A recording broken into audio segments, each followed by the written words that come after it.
The Wellington Club was the kind of establishment where old money celebrated milestones. Leather booths, mahogany paneling, oil paintings of horses and hunting scenes covering every wall. The dining room overlooked the city through tall windows, and the waitstaff moved with the quiet efficiency of people who'd been serving the same families for generations. My parents' 40th wedding anniversary deserved celebration, and my brother Tyler had arranged this dinner at the club where our family had been members for 3 generations. 20 relatives gathered around a long table, champagne flowing freely, everyone dressed in their formal best. I sat near the middle of the table wearing dark jeans and a simple black cashmere sweater. My outfit had cost $3,200. The jeans were Japanese selvage denim, the sweater was Loro Piana. But to my family, jeans were jeans and I looked underdressed. Claire. My mother air-kissed my cheeks, her diamond anniversary earrings catching the light. You made it. We thought you might be too busy with your work. She said work, the way other people might say, unfortunate situation. Wouldn't miss it, Mom, I said, handing her a gift wrapped in cream paper with a silk ribbon. Happy anniversary. She set it aside with the other gifts, not opening it. That would come later after dinner when there was proper time to admire everything. My brother Tyler was already holding court at the head of the table, his wife Amanda beside him, both dressed like they'd stepped out of a yacht club catalog. Tyler was a wealth management advisor at a prestigious firm, the kind of job our family understood and approved of. Claire. He waved me over. Come sit by us. We saved you a spot. I took the seat next to my younger sister Morgan, who was scrolling through her phone. She glanced up, registered my outfit and made a face. Seriously, she whispered. Jeans? To the Wellington Club. They're nice jeans, I offered. They're still jeans. She went back to her phone, clearly embarrassed to be seated next to me. As more family members arrived, aunts, uncles, cousins, the table filled with conversation about careers and achievements. My cousin Bradley had just made partner at his law firm. My cousin Jennifer had been promoted to VP at her bank. Tyler and Amanda were closing on a vacation home in the Hamptons. And Claire, Aunt Margaret asked as if suddenly remembering I existed, what are you doing these days? Still working in, was it property management? Real estate, I said simply. Oh, real estate. She brightened. Like showing houses. Are you with one of the big agencies? Not exactly, I said. She manages apartment buildings, Tyler interjected, his tone making it clear this was several rungs below actual real estate. Right, Claire? You're like a building superintendent or something. Something like that, I agreed. How practical, Aunt Margaret said with forced enthusiasm. Someone has to do those jobs. My father arrived last, distinguished in a navy suit, my mother on his arm. They looked every bit the successful couple. Dad had built a thriving insurance agency over 40 years, and Mom had been the perfect corporate wife, hosting clients and managing their social calendar. Everyone's here. Dad beamed, taking his seat at the head of the table. Thank you all for coming. 40 years. Can you believe it? To 40 more, Tyler raised his glass. Everyone toasted. Dinner was served, prime rib and lobster tail, Caesar salads, twice-baked potatoes. The Wellington Club didn't do subtle. As we ate, conversation flowed around accomplishments and acquisitions. Tyler talked about his latest high-net-worth client. Amanda described the renovations they were planning for their home in Greenwich. 5 bedrooms, Amanda said proudly. 4 full baths. We're putting in a wine cellar and a home theater. Impressive, Uncle Richard said. You've done well for yourselves. We work hard, Tyler said, though I knew for a fact he'd received a substantial down payment gift from Amanda's parents. That's what it takes to get ahead, hard work and smart decisions. His eyes landed on me. Not everyone makes smart decisions, of course. What do you mean? Dad asked. I'm just saying, Tyler shrugged. Some people make choices that hold them back. Like still renting that studio apartment. He directed this at me, his voice loud enough that nearby conversations paused. How long have you been in that place, Claire? 8 years. 9, I corrected calmly. 9 years, he repeated, shaking his head. Still renting that studio apartment in the old warehouse district. So sad. Most people progress beyond a studio by their mid-30s. Everyone laughed politely. I was 37. Apparently I should have progressed by now. It's a nice neighborhood, I said. It's the warehouse district, Morgan added, wrinkling her nose. All those converted lofts and hipster coffee shops. Very bohemian. Bohemian is code for broke, Tyler's college friend Brad chimed in from down the table. No offense, Claire, but you're almost 40 and living in a studio apartment. That's basically college housing. Maybe get a real job? Morgan suggested, as if this brilliant advice had never occurred to me. Something with advancement potential. Career trajectory. You can't be a building superintendent forever. I'm not, I began. Real estate is a tough industry, Dad interrupted, his tone sympathetic but patronizing. Very competitive. Not everyone has the temperament for it. There's no shame in that, sweetheart. Maybe it's time to consider something more stable. Tyler could probably get you an interview at his firm. Administrative position, maybe? Dad, I'm fine, I said. Are you, though? Amanda leaned forward, her expression concerned in a way that felt performative. Tyler told me about your apartment. He said it's 400 square feet. That's not fine. That's struggling. It's 600 square feet, I corrected. Same thing, she dismissed. The point is you should want more for yourself. Look at Tyler and me, we have the 5-bedroom house, 2 cars, we travel internationally. That's what success looks like. Not a studio apartment in a sketchy neighborhood. The warehouse district isn't sketchy, I said. It's not Greenwich either, Tyler laughed. Come on, Claire. You have to admit your life hasn't turned out how anyone expected. Smart girl like you, and you're living like a college student while the rest of us have moved on to real lives. My phone buzzed in my bag. I ignored it. What kind of buildings do you manage? Aunt Margaret asked, clearly trying to redirect the conversation to something less awkward. Anything we'd know? Various properties downtown, I said vaguely. Probably walk-up tenements, Morgan muttered to her husband. She probably has to deal with broken toilets and bedbugs. That's the reality of that job, Amanda said with exaggerated sympathy. Long hours, difficult tenants, constant emergencies. And for what? Building superintendents don't make much money. No wonder she's stuck in that studio. My phone buzzed again. Then again. Do you need to get that? Dad asked, annoyed. We're having a family dinner. Sorry, I pulled out my phone and glanced at the screen. 3 texts from Jason Park, my senior property manager. Emergency maintenance request at Building 47. Asterisk boiler issue. Need approval for after-hours repair asterisk. Asterisk, can I come to you? I'm 10 minutes away asterisk. I typed back. Asterisk, yes. I'm at the Wellington Club. East dining room. Asterisk. Work emergency? Tyler asked mockingly. Toilet overflow? Radiator leak? Something like that, I said. See, that's exactly what I mean, he said to the table. Claire gets called in the middle of family dinner to deal with building emergencies. That's not a career. That's a job. A job that owns you instead of you owning it. Tyler, Mom said mildly. That's enough. I'm trying to help, he protested. Someone needs to be honest with her. She's wasting her life managing crappy apartment buildings while living in a crappy apartment herself. At some point you have to face reality and make changes. I'm happy with my choices, I said calmly. Are you? Amanda challenged. Really? You're happy living in 600 square feet? Happy dealing with tenant complaints?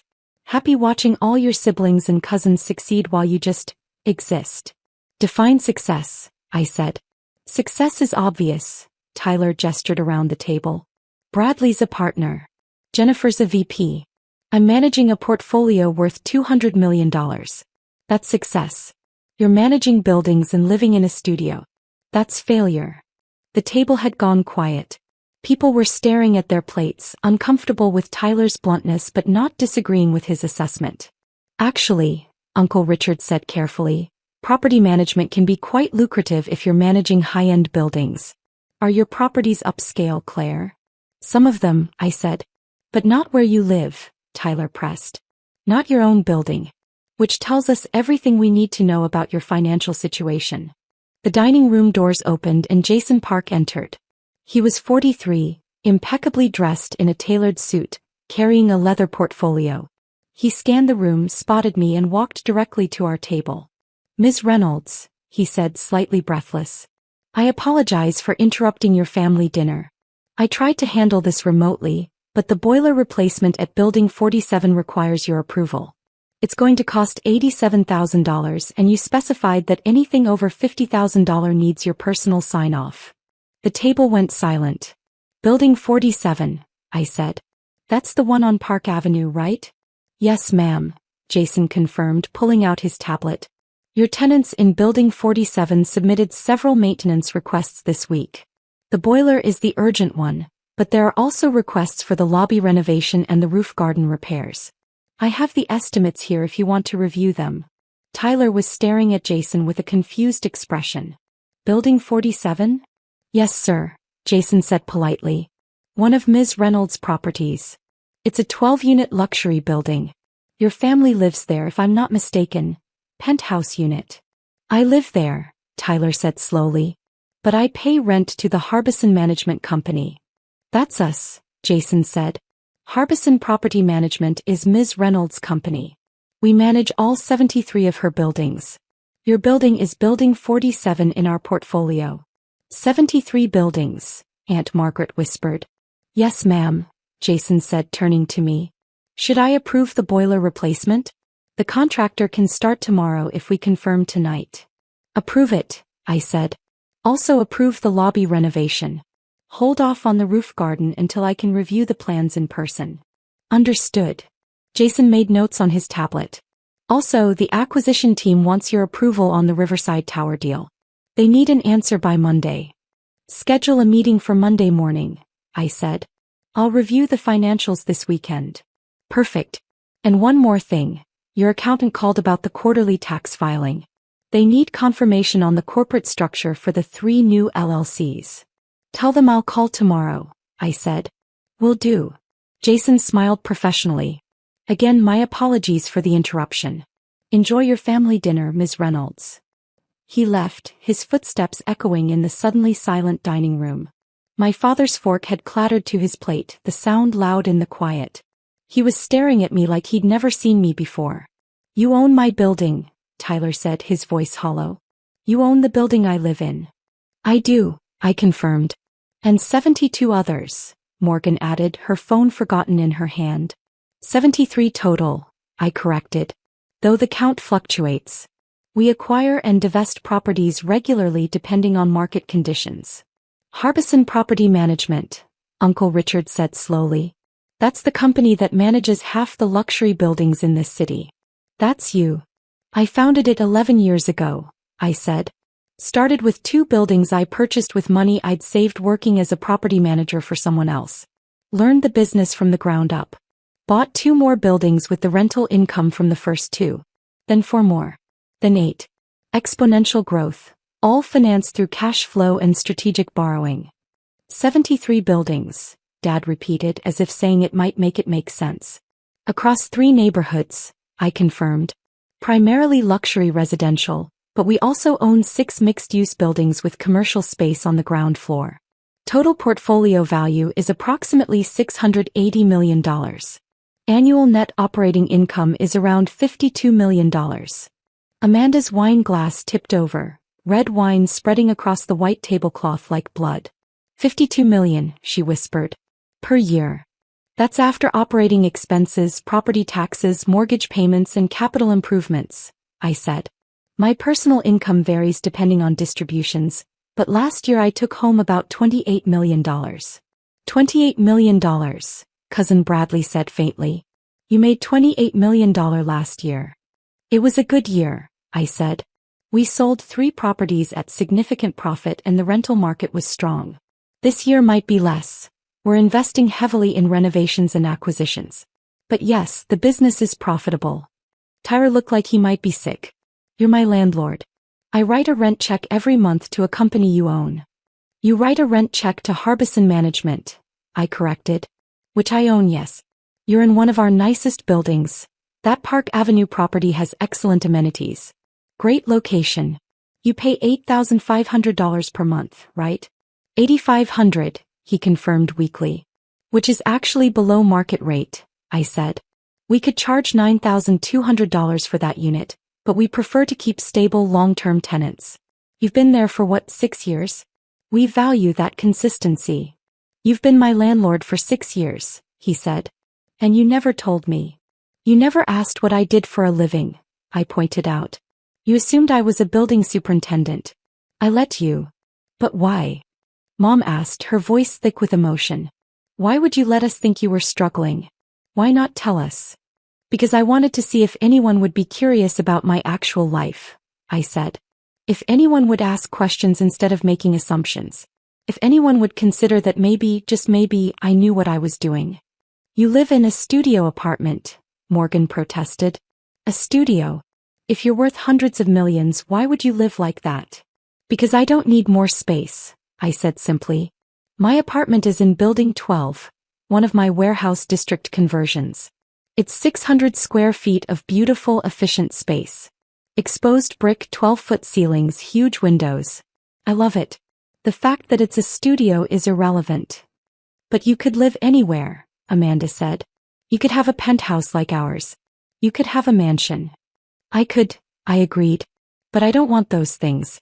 I want to be close to my office, which is 3 blocks from my apartment. I want low maintenance. I want simplicity. Every dollar I don't spend on unnecessary housing goes back into acquiring more properties, improving existing ones, or into my personal investments. Personal investments, Uncle Richard said carefully. Beyond the real estate? Stock portfolio worth about $140 million, I said. Plus various private equity positions and venture capital investments. Total net worth is approximately $780 million.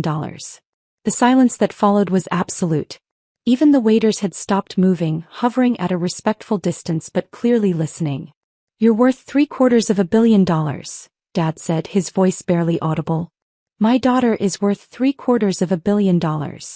Approximately, I confirmed. Though valuations fluctuate based on market conditions and property appraisals. The number isn't what matters. What matters is that I built something sustainable.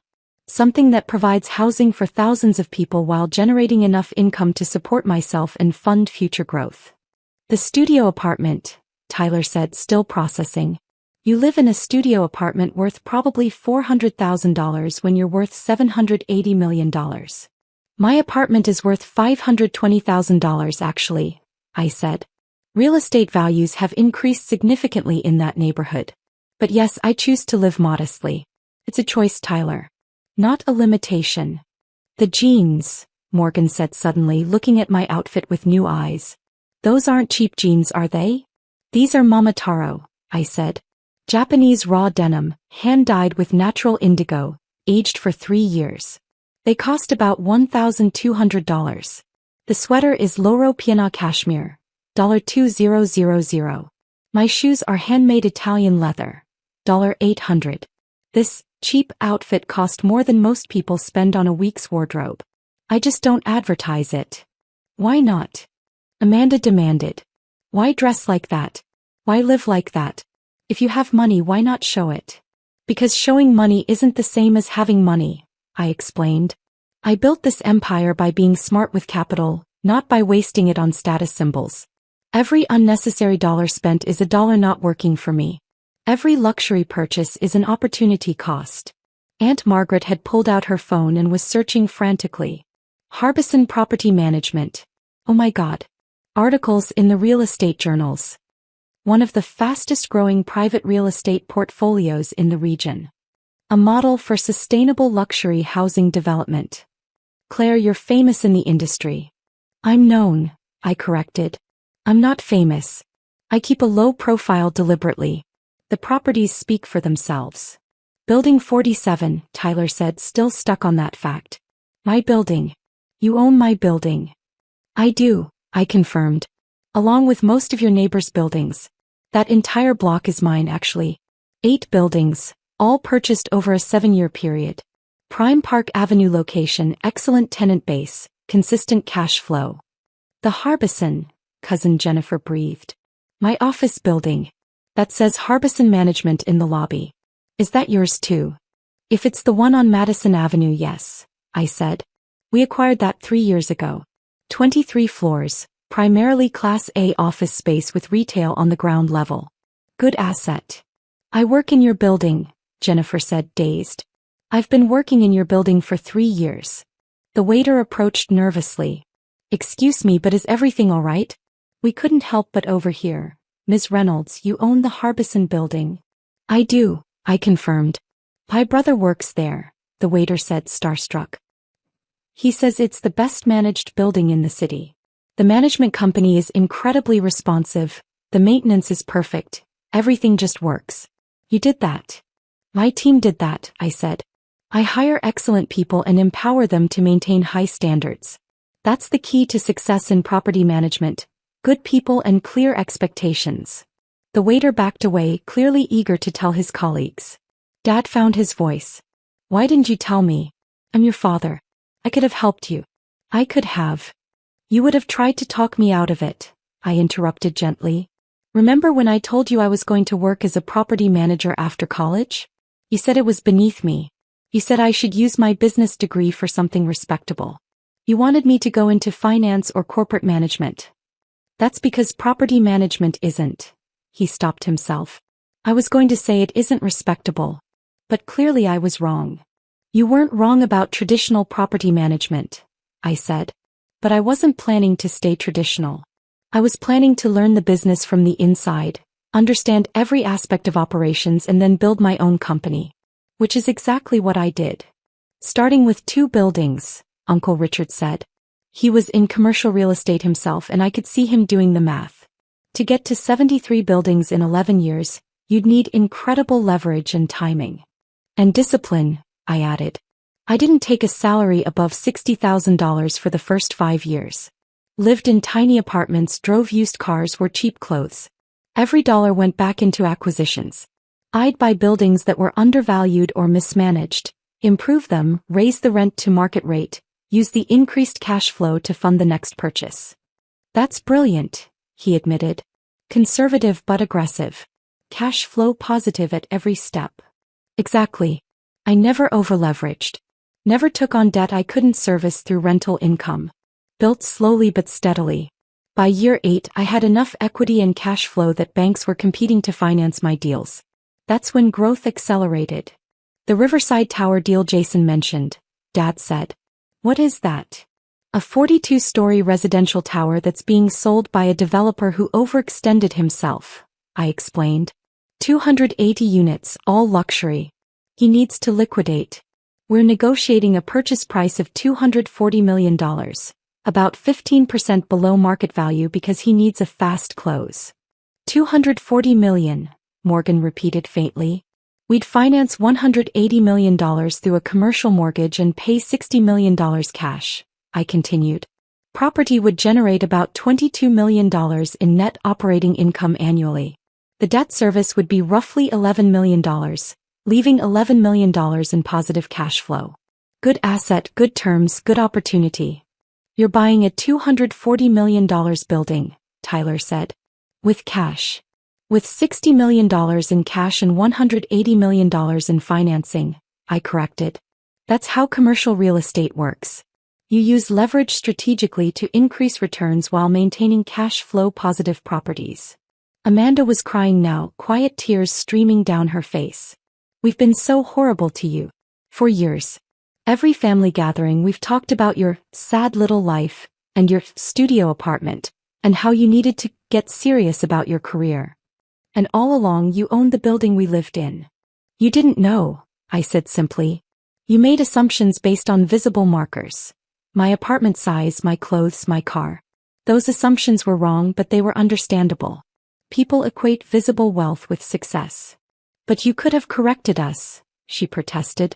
You could have told us. I could have, I agreed. But I wanted to see who would ask. Who would be curious about my life versus who would lecture me about it.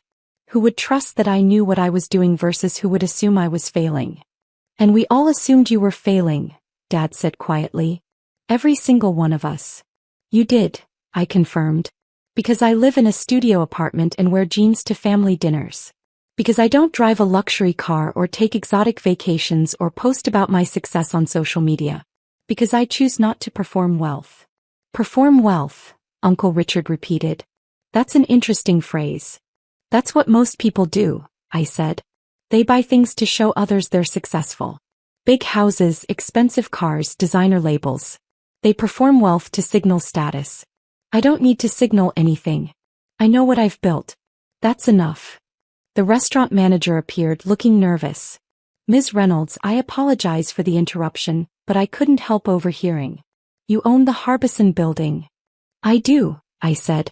We've been trying to secure a lease there for years, he said. For a second location of the Wellington Club. Prime location, perfect demographics. But Harbison management won't return our calls.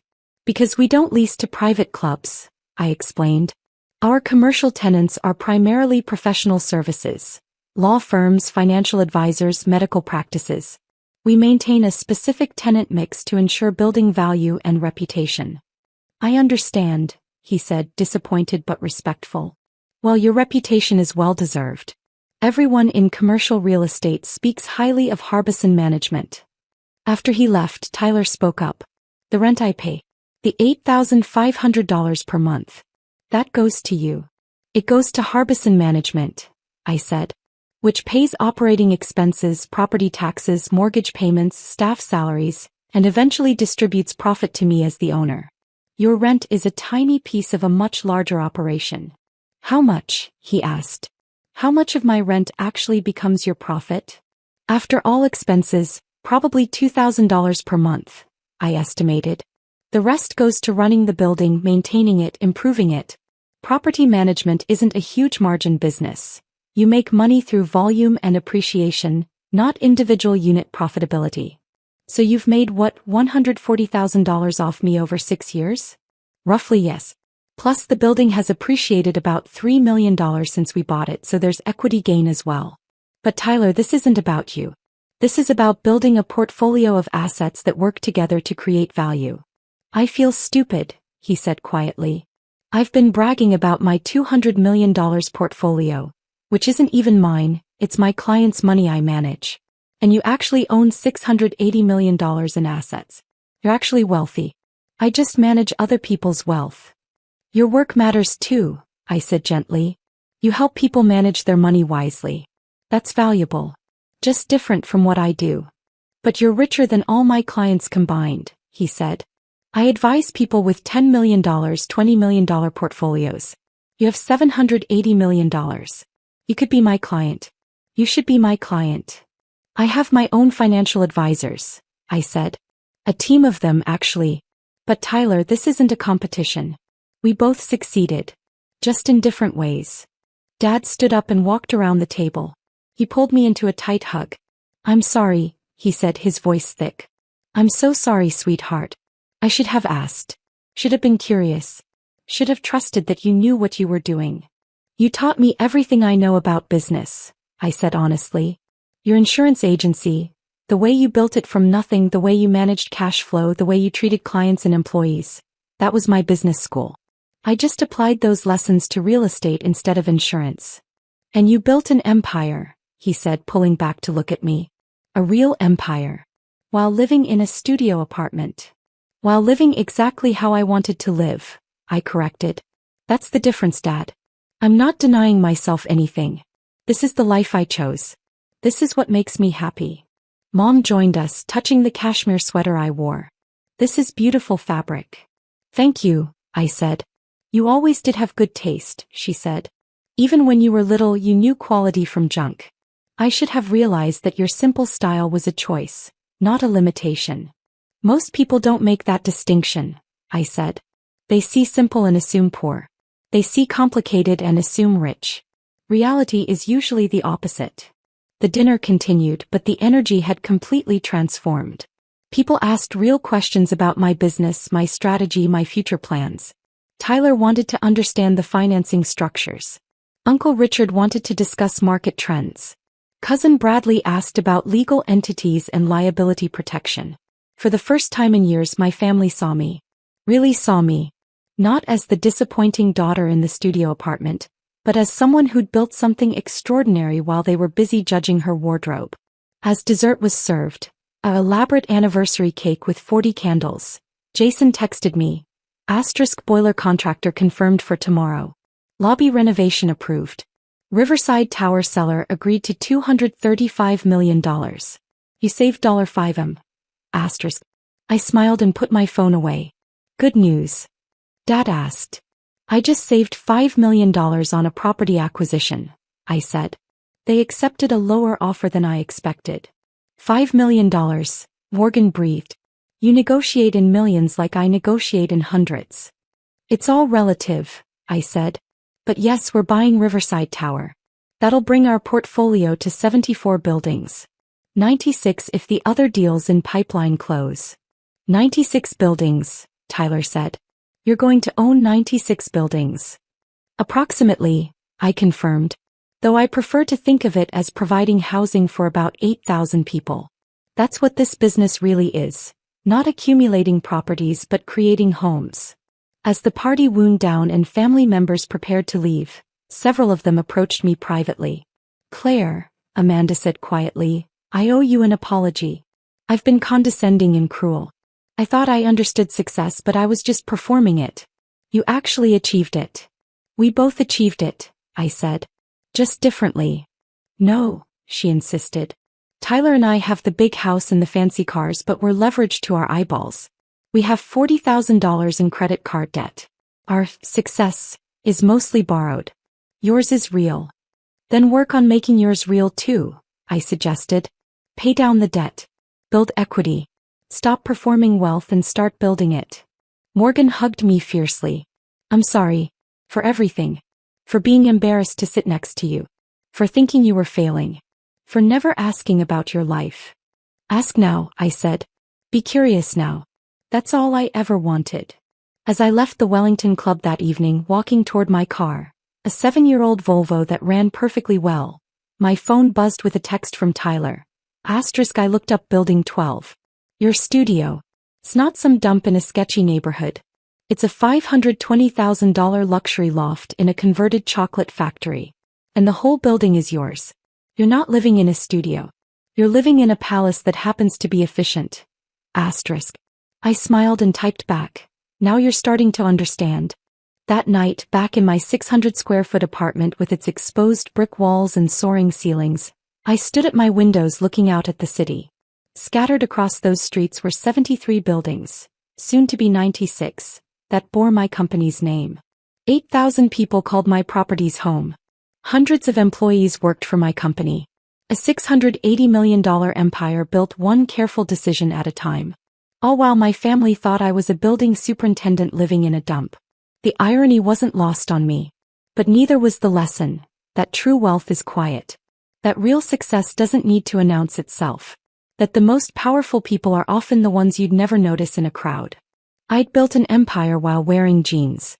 I'd become nearly a billionaire while living in a studio.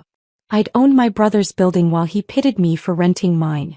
And tomorrow I'd close on Riverside Tower. A $235 million acquisition that would add another 280 units to my portfolio. Just another day in the life of the struggling property manager. Just another day of building wealth while everyone else was busy performing it. And that, I thought as I prepared for bed in my beautiful, efficient, perfect studio apartment, was exactly how I liked it. Quiet. Effective.